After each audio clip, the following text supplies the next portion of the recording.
Waalaikumsalam warahmatullahi wabarakatuh. Ya, alhamdulillah kita ucapkan kepada Allah Subhanahu wa taala dan tak lupa pula salawat dan salam yang tak bosan-bosannya kita hadirkan kepada junjungan sebagai zaman, yakni Nabi besar Muhammad sallallahu alaihi wasallam.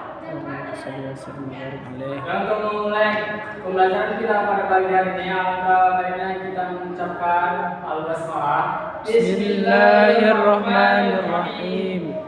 Ya, untuk sebelum itu kita mulai pembelajaran kita pada hari ini, alangkah baiknya kita membaca doa terlebih dahulu. Kalau membaca doa dimulai. Bismillahirrahmanirrahim. Raditu billahi rabban wa bil islami dinan wa bi Muhammadin nabiyya wa rasulah. Rabbi zidni ilman warzuqni fahman wa 'amalan shalihan. Ya, siapa yang tidak hadir pada pembelajaran kita ini? Hadir semua Ustaz. Hadir semua, alhamdulillah. Nah, pembelajaran kita pada hari ini, untuk itu kita menunggu. Minggu lalu kita sudah membahas yang namanya najis dan macam-macam najis. Nah, siapa yang masih ingat apa itu pengertian dari najis? Siapa yang tahu dan masih ingat apa itu pengertian najis? Lupa Pak. Lupa? Ya, najis pengertiannya adalah sesuatu hal yang kotor dan menjijikan. Nah, jadi najis itu adalah sesuatu yang kotor. Contoh baju nih.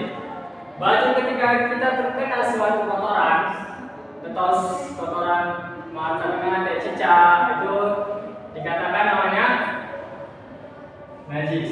Nah, pembagian najis siapa yang tahu? Siapa yang masih ingat pembagian najis? Ya, pembagian najis ada berapa? Siapa yang masih ingat? 2 Pak. 2, salah. Najis ada berapa? 3 Pak. Ada 3. 2 harus sudah kita pelajari. 4 Pak. Hah? Tidak. Nah, pembagian najis itu ada 3. Yang pertama itu najis ringan, yang kedua najis sedang, dan yang ketiga najis berat.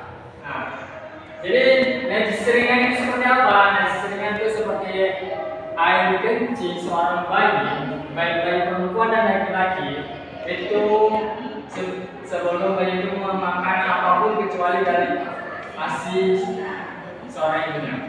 Nah, itulah najis ringan. Nah, najis sedang itu gimana? Najis sedang itu ketika kita keluarnya sesuatu dari maksudnya dari lubang dubur dan kubur, yaitu seperti BAB, buang air kecil, dan buang angin. Nah, itulah contoh najis sedang. Nah, contoh najis berat itu gimana? Najis berat itu seperti maksudnya terkena air liur, dan babi dan anjing. Nah, begitulah minggu lalu kita sudah kita bahas. Nah, sekarang kita akan membahas yang namanya pengertian hadas dan tata cara mensucikannya. Nah, hadas menurut bahasa yaitu perkara yang baru. Sedangkan hadas menurut istilah, hadas adalah sesuatu yang seseorang itu dianggap tidak suci menurut agama. Nah, jadi ketika seseorang sedang berhadas, maka seorang itu tidak akan diterima ibadahnya seperti sholatnya ketika kita sedang berhadas. Nah, di sini Rasulullah SAW bersabda yang artinya, barang siapa Allah tidak akan menerima sholat salah satu di antara kalian sebelum dia dalam keadaan berhadas, sebelum dia melaksanakan berwudu. Hadis riwayat Muslim. Nah, pembagian hadis di sini ada lagi. Hadis itu terbagi menjadi dua. Yang pertama hadis kecil dan yang kedua hadis besar. Tata cara mensucikan hadis kecil yaitu dengan cara cukup dengan berwudu dan bertayamum. Nah, dalam sini ada perbedaan dan persamaan antara hadas, antara jorok dan kotor. Ada persamaan dan perbedaan antara kotor dan najis. Nah, persamaannya apa? Kotor dan najis itu sama-sama sesuatu hal yang mensucikan. Nah, perbedaannya apa? Kotor, contoh. Kotor. Ketika saya mencoret di sini, di baju saya, ini termasuk kotor. Najis atau tidak? Tidak. Kenapa? Kenapa tidak dikatakan najis? Karena sebelumnya sudah bersuci. Nah, karena kainnya ini, walaupun dia kotor, tapi kainnya tidak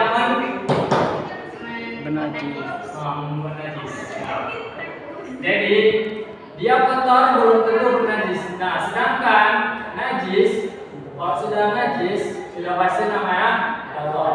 Contohnya apa? Contoh, ketika kita buang air kecil dan terkena air di baju kita, namanya airnya kalau kering pasti tangan bekasnya. Nah, dia bersih atau tidak? Hah? Bersih atau tidak? Jangan pasang mata kita. Bersih. Bersih. Pada hakikatnya dia najis. Dan tahu sekarang kita lanjut pembahasannya itu tata cara berwudu. Nah, berwudu dalam kata bahasa yaitu diartikan sebagai merupakan nama suatu perkara yang dilakukan dengan menggunakan air untuk membersihkan anggota-anggota badan tertentu. Jadi dalam berwudu itu ada anggota-anggota badan yang harus kita basahi. Nah, jadi sekarang saya tanya, siapa yang tidak tahu berwudu? Siapa yang tidak tahu cara berwudu? Adik saya, Pak. Nah, adik kamu? Iya. Nah, coba sebutkan apa aja yang termasuk bagian berwudu. Apa ya, Pak? Saya belum tahu. Nanti kita belajar ya. Nah, ini dalam berwudu ini dari awal sampai akhir yang biasa kita lakukan. Di sini ada ketentuan atau wajib yang harus dilakukan dan ada yang tidak yang dilakukan. Contohnya apa? Siapa yang tahu? Yang Siapa? harus kita basahi. Siapa? Apa aja tahu? Pertama, wajah. Niat, Pak. Kesuap muka. Muka. Baru tangan Basuh tangan. Tuh. mengusap sebagai kepala. Baru membasuh kaki. Basuh kaki sampai ke mata kaki. Emang ada berapa rukun wudu? Siapa yang tahu? Siapa yang sini yang tahu rukun wudu? 6. Nah, apa aja? Siapa? Bisa sebutkan. Pertama niat. Niat. Dari sini niat apa ya? Ya. Baru. Membasuh muka. Terus. Membasuh tangan hingga siku. Baru. Membasuh sebagian kepala. Terus. Membasuh kaki sampai mata kaki. Tertib. Baru yang terakhir. Tertib. Nah, tertib. Nah, Apa itu tertib, Pak? oke nanti kita bahas satu-satu. Sabar. Ini bagian yang wajib kita basahi.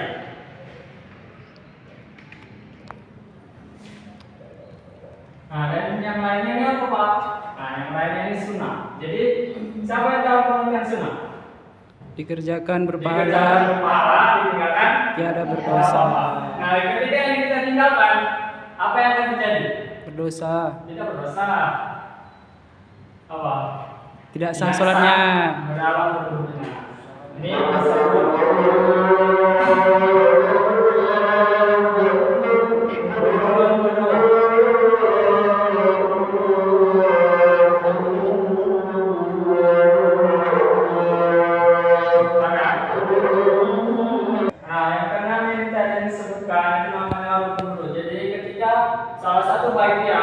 pas sama kita, maka wudhu kita tidak sah.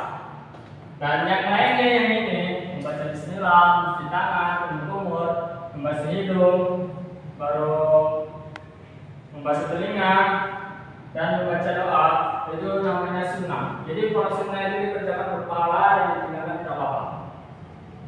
Oke, jadi yang pertama kita cara wudhu yang kita bahas adalah rukun wudhu. Oke, jadi rukun wudhu itu ada yang pertama itu niat. Jadi kita sebelum berwudhu itu kita berniat. Oke, jadi tata caranya kita tampung dulu air, contohnya seperti ini. Lalu kita baca niat. Nawa itu, nah, karena kita tahu ya niat berwudhu. Tahu semua Pak. Tahu kan? Nawa itu doa Rabbil hadasil asgori fatwalillahi ta'ala. Nah, setelah itu kita baca di tampungan tangan, lalu kita membasuh muka. Jadi jatuhnya niat, maka jatuhnya air. Jadi ketika kita membacanya, jadi kita laporkan dulu, tapaskan dulu. Ketika air sudah jatuh ke muka kita, maka jatuhnya niat. Pun yang berwudu terkenakan alas kecil wajib kata anggota. Nah setelah itu kita setelah membasuh muka dan niat ada namanya membasuh tangan. Jadi tangan itu membasuh tangan dari ujung tangan dari ujung kuku sampai ujung siku. Atau lebih baik kita jaga sampai sini. Oke? Buat menjaga kehati-hatian. Nah yang kedua, yang ketiga. Ketiga yang keempat nih.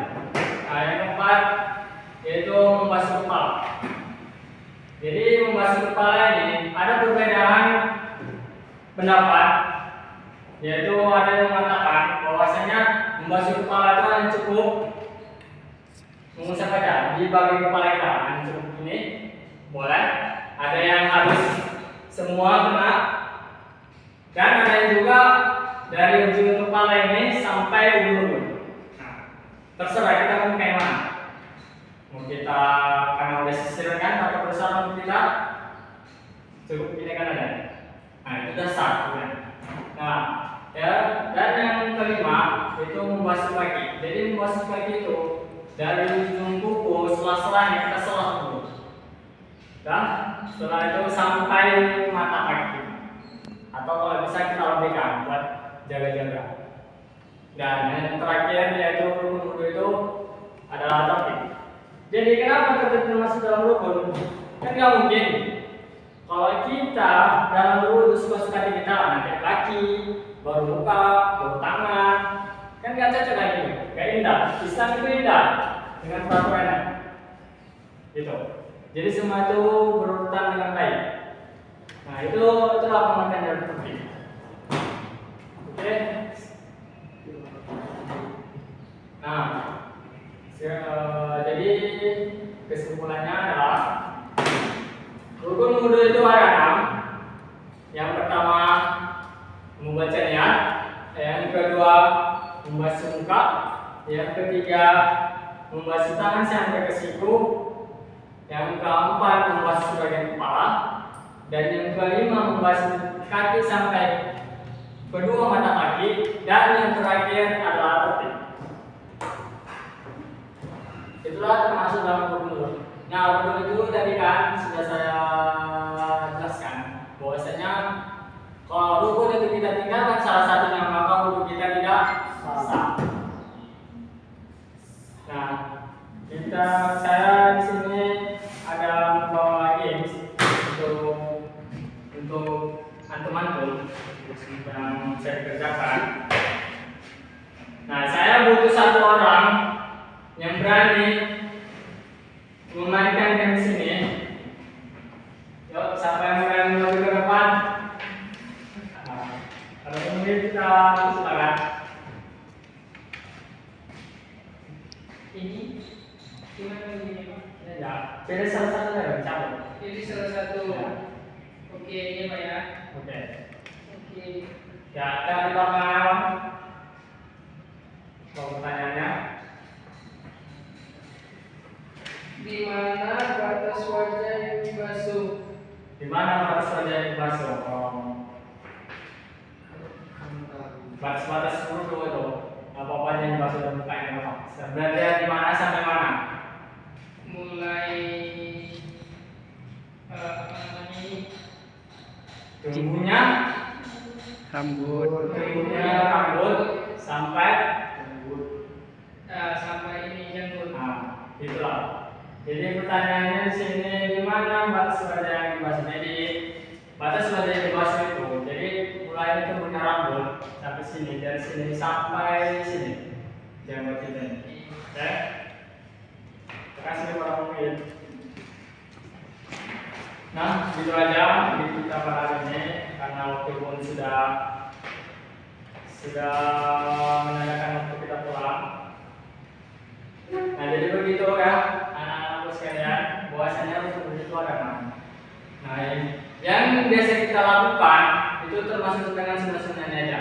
Jadi ketika kita melaksanakan sunnah, namun wudhu tidak kita lakukan, maka wudhu kita tidak sah dan sholat kita tidak Sah. jadi semua itu ada aturannya. Oke, kita padakan pelajaran kita pada hari ini dan minggu depan kita akan membahas yang namanya